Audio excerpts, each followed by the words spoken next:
Hello, welcome back to my channel.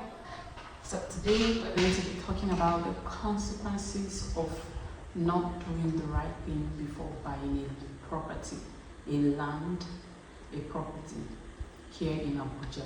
The consequences of overlooking the proper due diligence you are meant to do before buying a property here in Abuja. I'll start by telling you a story. Please don't skip because it might save you millions. So this lady, let's call her Ada. Ada has been saving for years, cutting expenses, denying herself some form of enjoyment, some form of luxury, just to be able to buy a land in Abuja. So finally she saw it, a good location and the price, almost impossible to believe, very, very cheap, in a very good location. That was the red flag. A price that doesn't match with a particular location raises eyebrow. A price that doesn't match with a particular location should be your number one red flag. Why is it being sold so cheap? Why are they selling below the environment, the price of the environment? That is when you should know that there is something wrong with this property. This is the right time to do my due diligence. So instead of Ada to do her due diligence, she was so excited, super excited. The agents keep calling non-stop, madam.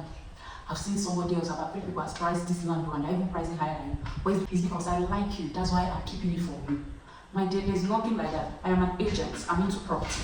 There is no way I see someone who is willing to pay now and I'll tell the person, no, I have someone I like and I would like that person to buy the property. No, it is not done anyway. Whoever that makes such statements to you should know that person is a liar. There is something going on about that property. They are pimping that property into you. I'm permitted to use that word. And I was being persuaded, convinced, being a newbie, someone who is new in the industry or in the business, and without proper verification or guidance, the right people to guide her, she was being persuaded and pressured into buying a property without proper verification, without proper search, without proper due diligence. If you watched my previous video now, I mentioned what to do before buying a property here in Abuja, and the places to go before you buy a property here in Abuja, what to do, your things to do, do's and don'ts before buying a property here in Abuja. In the case of Ada, due to the pressure or due to she wasn't properly educated about properties or land buying or property acquisition or investment in Abuja or in her environment, she quickly paid. Yes, she paid without doing a proper search on that particular parcel of land. She went back, excited, informing family, informing friends, began to imagine how the kind of structure she will erect on it, how beautiful it will look, that and that and that. So one day she decided to go to the very site environment to check out her property. That was when it struck her. She let written on the wall, government acquisition, keep off. Government acquisition, keep off. That was when it hit her. She started calling the agent, number switched off, went to the very office where the deal was concluded. There was no longer any office found there. That was when it drowned on her that she has been duped. The property belongs to government. Maybe it's an access road, maybe it's a government property, maybe used for something related to government.